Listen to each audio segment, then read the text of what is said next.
Hi everyone, this is Arun from UPSC classes और मैं आज आप लोगों को बताने वाला हूं अंतर्राष्ट्रीय संबंधों के बारे में और साथ में भारत की बेहतरी और विकसित ताकत के बारे में। अब विकसित ताकत के साथ साथ आर्थिक व्यवस्था, राजनीतिकरण, सांस्कृतिकरण या और चीज़ों के बारे में हम बात करेंगे। जिस टॉपिक पर हम बात करने वाले हैं वो करंटली बहुत ही ज़्यादा चर्चा में है और इससे पहले भी एग्जामिनेशन में इसके क्वेश्चन आए हैं और आगे भी आएंगे। तो ये जो मैं टॉपिक स्टार्ट करने वाला हूँ उसकी सबमिट होने वाली है। मैं बात करने वाला हूँ G20 की। G20 समिट के बारे में बात करने वाला हूँ। आपके यूपीएससी एग्जाम में, एसएससी में और गवर्नमेंट जॉब में या फिर 11-12 के स्टूडेंट्स के एग्जाम में इससे रिलेटेड क्वेश्चन आते रहते हैं। तो पुराने व्यूवर्स खासकर इसको ध्यान से देखें और जितने भी नए व्यूवर्स हैं उन्होंने अब तक चैनल को सब्सक्राइब नहीं किया तो चैनल को सब्सक्राइब कर ले, जिससे कि और भी जानकारी उनको मिलती रहे और वीडियो में पूरी तरीके से बने रहे। अब मैं बात करता हूँ कुछ ऐसे टॉपिक के बारे में, कुछ ऐसे पॉइंट्स के बारे में जो कि आप ध्यान से सुनना। जब भी हम किसी ग्रुप या ऑर्गेनाइजेशन का इस्टेब्लिशमेंट करते हैं, चाहे वो यूएनओ हो, चाहे वो शार्क हो, चाहे यूरोपीय देशों के संगठन की बात हो रही हो, चाहे वो अफ्रीकी देशों के संगठन की बात हो रही हो, चाहे वो यूएई संगठन की बात हो रही हो, तो कभी भी जब हम सभी ग्रुप के देशों की बात करते हैं तो प्रत्येक ग्रुप बनाया जाता है आर्थिक, सांस्कृतिक, सुरक्षा और अंतर्राष्ट्रीय संबंधों के सहयोग के लिए, जिससे कि परस्पर सभी देशों का विकास होता रहे और सब देश आगे बढ़ते रहे। अब जाहिर सी बात है, जिनके पास पूंजी ज़्यादा होगी, जिनकी व्यवस्थाएं ज़्यादा होंगी, जिनके पास रिसोर्सेज ज़्यादा होंगे, वो देश इन सहयोगी संगठनों में रहकर ज़्यादा से ज़्यादा लाभ कमाएंगे, ज़्यादा से ज़्यादा फायदा उठाएंगे। और जो छोटे देश होंगे, पिछलग्गू देश होंगे या आत्मनिर्भर नहीं होंगे, जिनके पास कोई सुविधाएं नहीं होंगी, जो ताकतवर देश नहीं होंगे, व्यवस्थाएं जिनके पास नहीं होंगी, जिनकी आर्थिक व्यवस्था अच्छी नहीं होगी, जाहिर सी बात है वो देश पीछे रह जाएंगे। तो कभी भी किसी व्यवस्था का समान असर नहीं पड़ता है। तो उसी तरीके से G7 समिट में जितने भी सदस्य देश हैं उन सभी देशों पर समान व्यवस्था कोई जरूरी नहीं है कि उसका असर पड़े। हाँ, ये सम्मेलन इसलिए आयोजित किया जा रहा है जिससे कि बदलती हुई परिवेश में वैश्विक विरासत को बचाया जा सके, अंतर्राष्ट्रीय स्तर पर जनसंख्या वृद्धि, आर्थिक व्यापार, सांस्कृतिक सहयोग और सुरक्षा जैसे मामलों पर, नीतियों पर चर्चा होगी। तो चलिए स्टार्ट करते हैं, ज़्यादा देर ना करते हुए इसके आगे के टॉपिक के बारे में। जो भी नए व्यूअर्स हो चैनल को जरूर सब्सक्राइब कर लें और ज़्यादा से ज़्यादा लोगों को शेयर भी करें, जिससे कि और भी लोगों को ये जानकारी मिले। तो चलिए स्टार्ट करते हैं। देखिए, सबसे पहले तो हम ये जानेंगे कि G20 की स्थापना कब हुई या फिर क्यों की गई। G20 की स्थापना 1999 में आर्थिक संकट और वित्तीय परेशानियों और संघर्ष के चलते की गई थी।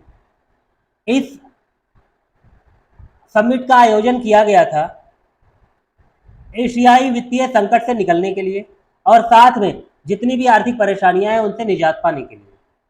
तो G20 की स्थापना 1999 में हुई।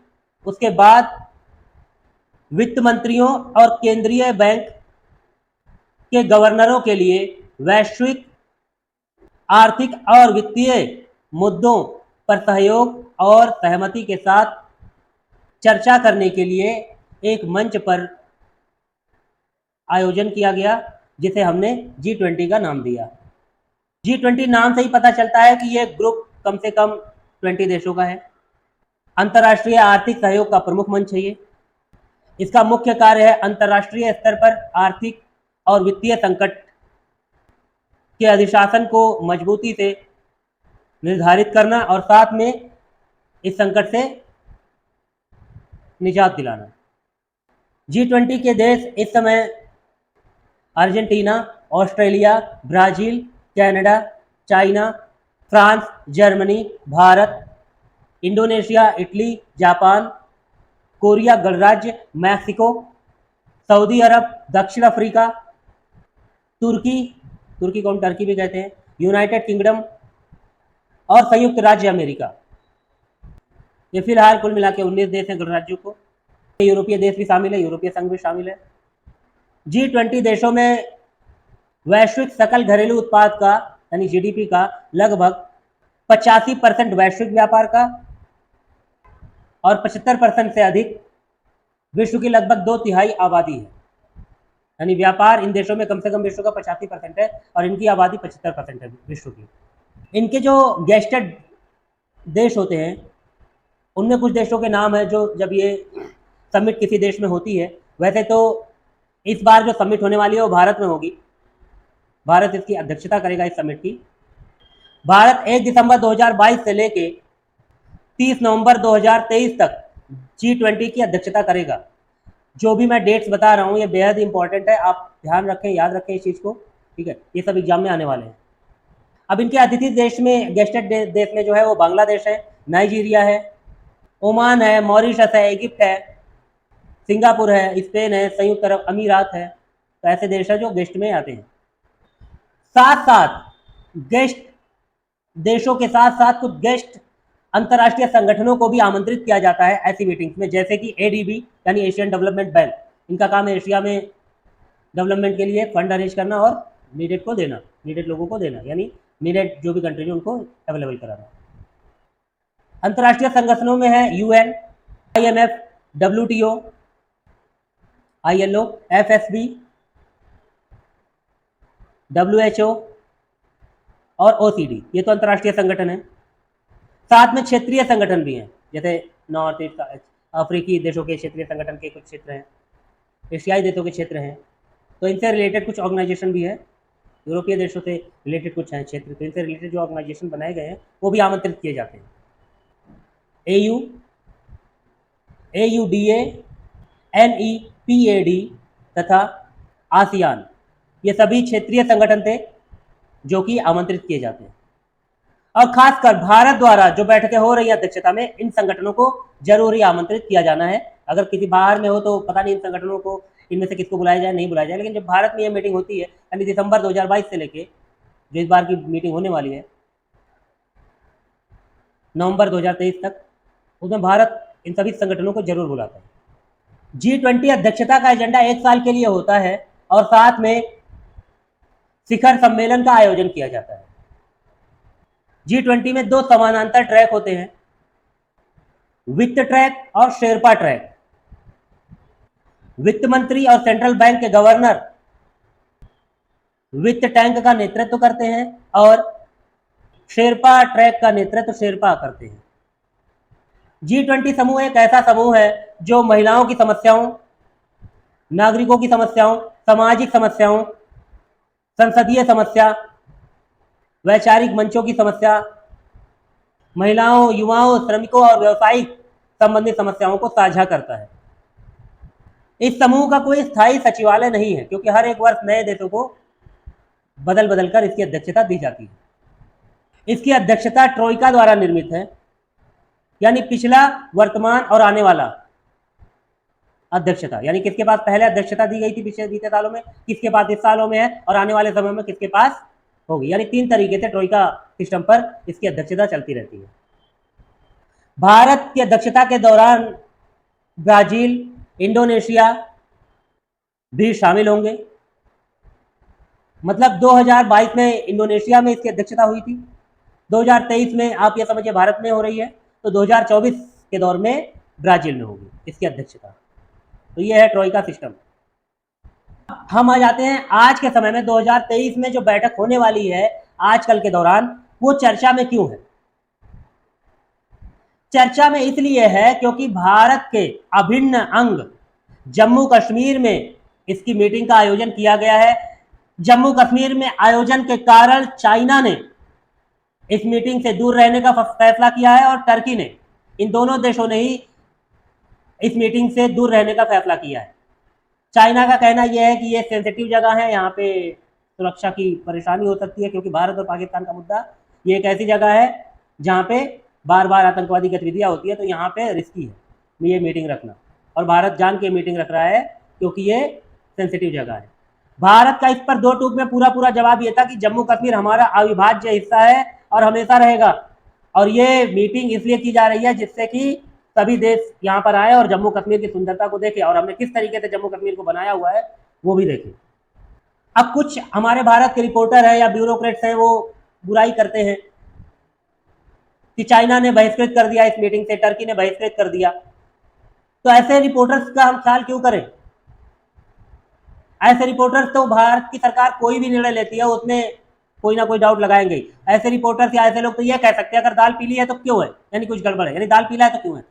तो सरकार के निर्णयों पर उंगली उठाना या कोई कमी निकालना, तो अगर चाइना बहिष्कृत कर रहा है तो चाइना के लिए इतनी चिंता हमें करने की जरूरत नहीं है। चाइना हमारा कभी सगा नहीं था, हमेशा हम पर वार ही किया है। हिंदी चीनी भाई भाई का नारा खत्म कर दिया, 62 से 64 तक वार डायरेक्ट किया, हमें किस पोजीशन में लेके आया। चाइना ने पाकिस्तान को सपोर्ट किया 65 में, हमेशा से करता आ रहा है, तो वो क्यों शामिल होगा? वो तो हमें यार चाहता है कि हम किस तरीके से विश्व के नज़र में आए गलत तरीके से। तो उसकी फिक्र, जैसे रवीश कुमार जी या अजीत अंजुम जी जैसे लोग बार बार इस मुद्दे को उठा सकते हैं कि भी चाइना नहीं आ रहा है, विदेश की खिल्ली उड़ रही है मीटिंग में अगर कोई शामिल नहीं होता है वो उसका नुकसान है। भारत अपने कर्तव्य से थोड़ी मुड़ा हुआ है, और कश्मीर भारत का अभिन्न अंग है, और भारत पुरजोर कोशिश के साथ अगर मीटिंग कर रहा है, वहां पे इन्वेस्टमेंट कर रहा है, वहां पे डेवलपमेंट कर रहा है, एजुकेशन सिस्टम, हेल्थ इंफ्रास्ट्रक्चर सब कुछ बढ़ा रहा है, तो भारत की मीटिंग और G20 की मीटिंग, शिखर सम्मेलन अगर वहां हो रहा है तो वो तो बेहतर है, एक अच्छी न्यूज है, ये खबर है। तो कोई अगर भाग नहीं लेता है, इसमें पार्टिसिपेट नहीं कर रहा है, तो वो उसका खुद का नुकसान है, क्योंकि G20 समिट सहयोग, आर्थिक सहयोग, वित्तीय सहयोग और साथ में सांस्कृतिक सामाजिक सहयोग के लिए हमेशा से किया जा रहा है। और भी देश जो आएंगे, अगर वो नहीं आते तो उनकी खुद की मर्जी है। चाइना इसलिए भी नहीं आना चाहता क्योंकि कहीं ना कहीं रशिया और यूक्रेन में इंडिया ने डायरेक्टली रूस का साथ दिया, उनके विरुद्ध में वोटिंग नहीं करी, तो चाइना इसके भी खिलाफ है, क्योंकि रशिया और भारत में बेहतर संबंध है, और यूएनओ में कभी भी रशिया के खिलाफ वोटिंग नहीं करी भारत ने, तो इसलिए चाइना इसलिए भी अपोज है इस G20 शिखर में सम्मेलन में शामिल होने के लिए। तो हमें चाइना की इतनी चिंता नहीं करनी चाहिए। अब हम आ जाते हैं इस बार के मुद्दे पर क्या बात होगी। पहली बात, मैं G20 लोगो के बारे में बताना चाहता हूं। G20 लोगो भारत के राष्ट्रीय ध्वज के जीवंत रंगों केसरिया, सफेद, हरे और नीले रंग से प्रेरित है। इसमें भारत के राष्ट्रीय पुष्प कमल का भी वर्णन किया गया है, और साथ में पृथ्वी ग्रह का भी उपयोग किया गया है। अर्थात G20 लोगों को पूरी तरीके से प्राकृतिक सामंजस्य के साथ बनाया गया है, और इस लोगों के नीचे देवनागरी लिपि में भारत लिखा हुआ है। तो ये सब एग्जाम से रिलेटेड पॉइंट्स मैं बता रहा हूं, तो प्लीज आप लोग ध्यान से सुने और इन चीजों को याद रखें।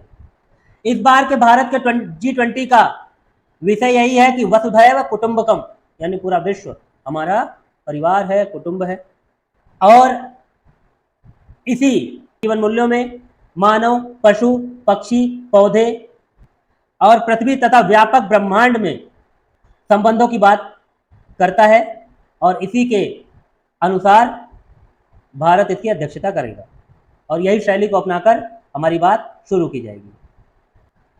अब हम बात करते हैं भारत के लिए इस अध्यक्षता का क्या फायदा है, महत्व क्या है। भारत के लिए G20 अध्यक्षता अमृतकाल की शुरुआत है, जो कि 15 अगस्त 2022 को स्वतंत्रता दिवस की वर्षगांठ से शुरू होकर भविष्य की समृद्ध, समावेशी और विकसित समाज, जिसकी मुख्य विशेषता मानव केंद्रित दृष्टिकोण है, और इस अमृतकाल की अवधि 25 साल की है, यानी इस अमृतकाल के स्वतंत्रता शताब्दी की अवधि 25 वर्ष की है। अब सीधी सीधी बात मैं बताना चाहता हूं कि G20 किस लिए है, किस लिए आयोजन होते हैं, ध्यान से सुनना। G20 शिखर सम्मेलन प्रत्येक वर्ष क्रमिक अध्यक्षता में आयोजित किया जाता है, प्रत्येक देशों की अध्यक्षता के अगुवाई में। शुरुआत में G20 व्यापक मुद्दों पर केंद्रित है, यानी जो भी संभावनाएं या समस्याएं हैं उन सभी मुद्दों पर डिस्कशन, विचार विमर्श होते थे इन शिखर सम्मेलन में। लेकिन उसके बाद इसके एजेंडे में विस्तार करते हुए इसमें अन्य बातों जैसे व्यापार, जलवायु परिवर्तन, सतत विकास यानी कंसिस्टेंसी डेवलपमेंट, स्वास्थ्य, कृषि, ऊर्जा, पर्यावरण, जलवायु परिवर्तन और भ्रष्टाचार विरोध जैसे मामले भी शामिल किए गए। तो ये मुख्य सब्जेक्ट्स हैं, कार्यशैली है G20 की, जिनके कारण G20 की स्थापना की गई थी। और G20 का मुख्य आधार आर्थिक और वित्तीय सहायता करके इन देशों के साथ एक विकास की धारणा बनानी है, जिससे कि साथ के आए हुए सभी सदस्य देशों का आर्थिक विकास, वित्तीय विकास, सांस्कृतिक विकास और परस्पर सहयोग बना रहे। आशा करता हूं यह जानकारी आपको अच्छी लगी होगी। अगर कोई भी डाउट्स हो तो आप प्लीज कमेंट कर बताएं, मैं उसको जरूर सॉल्व करने की कोशिश करूंगा। आशा करता हूं वीडियो आपको पसंद आई होगी। चैनल को सब्सक्राइब करें, लाइक करें, शेयर करें। मिलते हैं नेक्स्ट वीडियो में नई जानकारी के साथ। जय हिंद, जय भारत।